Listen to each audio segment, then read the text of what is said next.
Let's talk about how this book came about and why was it important for you when you wrote it. Well, Brian, I decided to write this book. I actually just woke up one day after having lots of thoughts in my mind about my own children. I have 4 boys, and I've realized that even though being straight talking, it was really difficult to communicate the things I needed to communicate about relationships, about girls. And I started to Google and look for things, and I couldn't find really anything. You can find things, but they're too in-depth, and I think they lose the reader. So I wanted to simplify it and create something that was an easy read, which I believe this book is, a real easy read. And then coming up with the idea of that, was the title hard for you, or no, it was quite easy? Well, it was actually quite difficult to figure out something, and then it just came to me, relationships in a nutshell, because it is really what it is in a nutshell. This is just basic things that we all maybe know, but we need to be able to read it to actually confirm these things.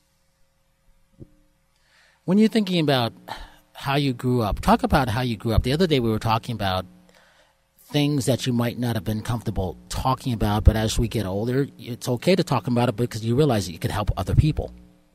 Well, my life started a little bit traumatic, and I didn't really have any parenting, which meant that I was running riot at a very young age.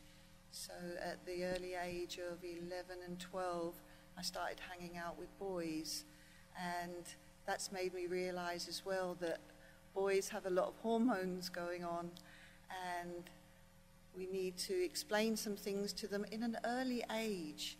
The sex education that they get at home and at school, I don't think is sufficient, and we need to really work on that because there is a lot they need to understand at a very early age. There's many things I liked about this, obviously, but one of the things I liked about it is the relationships of kids growing up, specifically boys. Talk about why that's important, because they're not taught a lot of things, especially nor were they back in the day, but even now they may not be taught these things. But you explain a lot of these things in the books. I think a lot of the information boys get today is going online and Googling.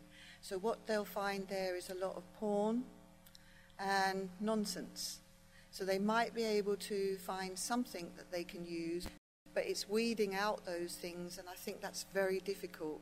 So I thought if I write a book, a simplified book, where it's just straight to the point, explaining things about the differences between girls and boys, because there's a huge difference. And many guys, I think, look at the differences, and girls do as well, but now we're talking about boys, with a negative view. And I believe that the differences are great. I think it's good with the differences, and I think they can complement each other. But we need to give that positive spin rather than a negative spin. And I think, Brian, what I really want to say is that fathers have a huge role to play here in the way that they talk to their sons about girls, about their wife, about the son's mother, and trying to make things more positive rather than negative. So if she wants to change the furniture in the house for the 3rd time that year, make it an enjoyable family thing to do, rather than lifting your eyebrows and saying, yeah, that's your crazy mum, or whatever happens. I think that's really important to emphasize to fathers. Now, this book could have been written 10 years ago, but it still applies to all the stuff that you wrote today. How long did it take you to write it? It took me about 3 years to write it, because I also was going through some issues at the time. So for 9 months, I just left the book. I couldn't even look at it.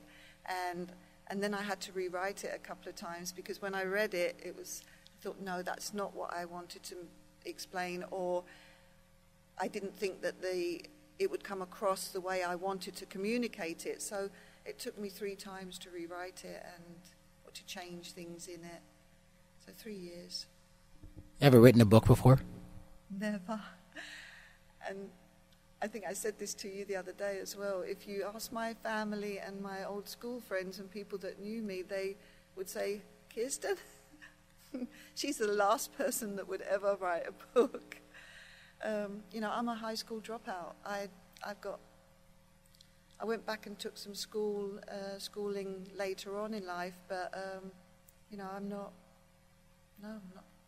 good at that sort of stuff. So I had this calling, I think, and I'm passionate. I'm so passionate about getting the message out there. I'm not looking to become a millionaire. I'm looking to give this message to people because I really think they can learn something from it and it can help them. And if I can help people in their relationships to stay together or to find their perfect partner, that's fantastic. I'd be so happy, really happy. So you're visiting the U.S. You've been here before. I mean, what's it like for you to be here this time besides coming the time before without a book? This time you have your book. You have stuff that you're looking forward to. Before you came and you did what? I just traveled around with my friend. We were state hopping and experiencing America. And it was like all you Europeans do. Exactly. It was a great experience. And we got to experience Americans from different states. And Americans are like Europe, different countries, different mentality, different ways of doing things. And that's exactly the same in America. I love Los Angeles, though.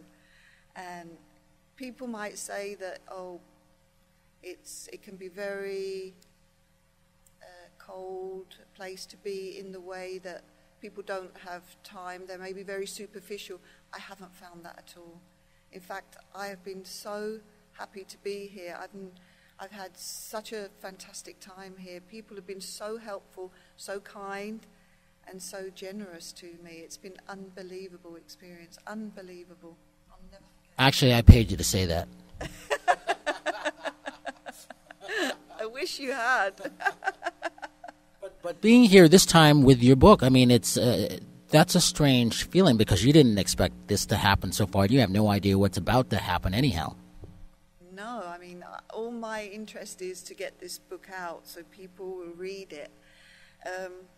I finished writing it and published it on Amazon in 2015. And I didn't do anything with it for a year and a half because I didn't believe in myself and I didn't believe that anybody would want to read this book.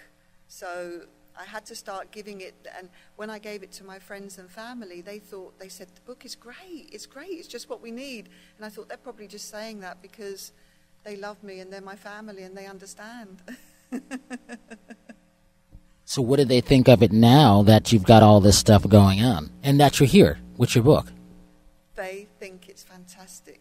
My boys are so encouraging, even though I will say 3 of them still have not read my book. But that's also basically because it's hard to read books these days, isn't it? And again, this is about their mum writing things about sex. They don't want to know. They don't, at the end of the day, children don't want to know or really believe that their parents have sex. It's just a no-no, isn't it? So I have one of my boys. He cringes if anything's on the telly or sex is mentioned or anything like that, and I'm in the room.